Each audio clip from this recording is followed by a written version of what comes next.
How do you deal with failure? When do you know it's time to close the doors and move on?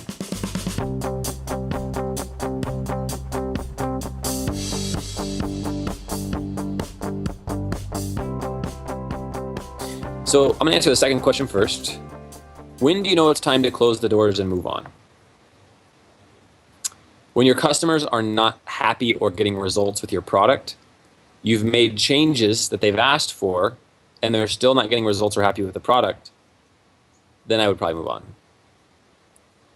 When you launch your product, you want your first paying customer in there right away, and you only want to launch to like one paying customer at a time. Don't launch to like 30 people at once, because if you're just launching your product and you let 30 people in, you're going to invite a lot of problems. Just let that one person in, wait for them to get the result with that software product, refine the software to change it a little bit so it's easier to use, then use the testimonial from that first customer and go out and get your second and third and fourth and fifth. Now you've already pre-sold it to 5 or 10 people, so you just let them in one at a time. So you know it's time to close the doors when you've been working on this product and you don't have paying customers, or if you do have paying customers, they're not getting results with the product, and no matter how you slice it, they're just not able to get a result. I think more often than not, it's not that people don't get a result, but that just that they don't use the product because it's not a behavior that they want to do. You don't want to create new behaviors. You want to plug into existing behaviors. So how do you deal with failure? I get angry. I get upset. I get depressed. I throw a fit. I scream a few cuss words. I get angry at my customers for not wanting to buy my product. And I get resentful. And I own all of those feelings. If I'm pissed, I feel pissed. If I'm angry, I feel angry. If I think a customer is stupid, or I feel that they're stupid, I'll think they're stupid.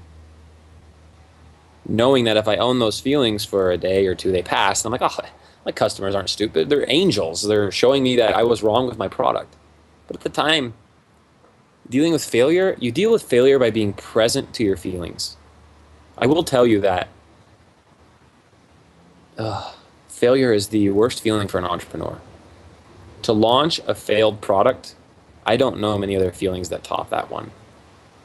Spending your hard-earned money, if you are risking your own money, or time and sweat and tears and your emotion, and you put it out in the world and no one buys it, you take it personal. No matter what, you take it personal. But you know what I would advise? I would advise that you don't get married to your solution or married to your product. Instead, you get married to the problem you're solving. Focus on the problem you're solving. And then if your product screws up, they still have that problem, right? So if hopefully your product solves a problem, they still have that problem, right? So then go and figure out what their problem is and try and solve that again. But you know the guys that have been working on a product for 6 months, a year, 2 years, and they're in stealth mode and make you sign an NDA and all that stuff. I mean, just nonsense. It's nonsense. Like, how many startups do you know that are in stealth mode that are now billion-dollar companies? I think everyone knew about Google the whole time they were building it, and everyone knew about Apple the whole time they're building it. Now, yeah, they keep products secret for a little bit, but that's a different story. Stealth mode allows, if you have stealth mode, make sure you have paying customers.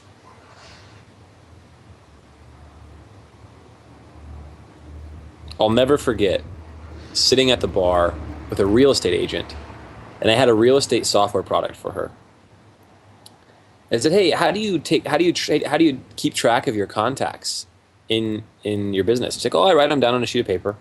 I was like, "Do you ever lose that sheet of paper and like lose the contacts?" She's like, "Yeah, kind of sucks." I was like, "Well, would you like a way to do that differently?" And she's like, "Well, it kind of sucks, but like they're in my car somewhere, and if I can dig, I can find it." And already I'm like, "Gosh, dang it, stupid real estate agent. Why can't you just run your business like a business instead of like a self-employed schmuck?"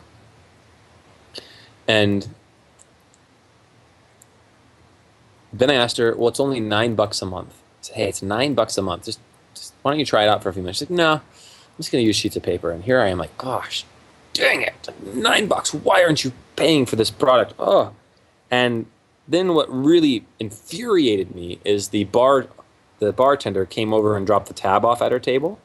and she paid like $70 for this alcohol for her and me or whatever. I don't know if it's from her and me, but I remember that seeing the tab was $70 or whatever. Maybe it was 40.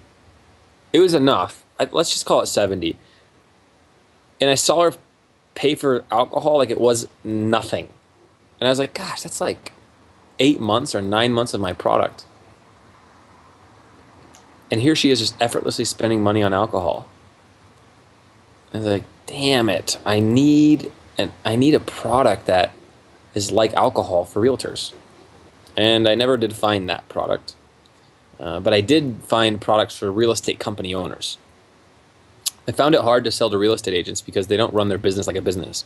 It's nice to sell software products to businesses that run like a business.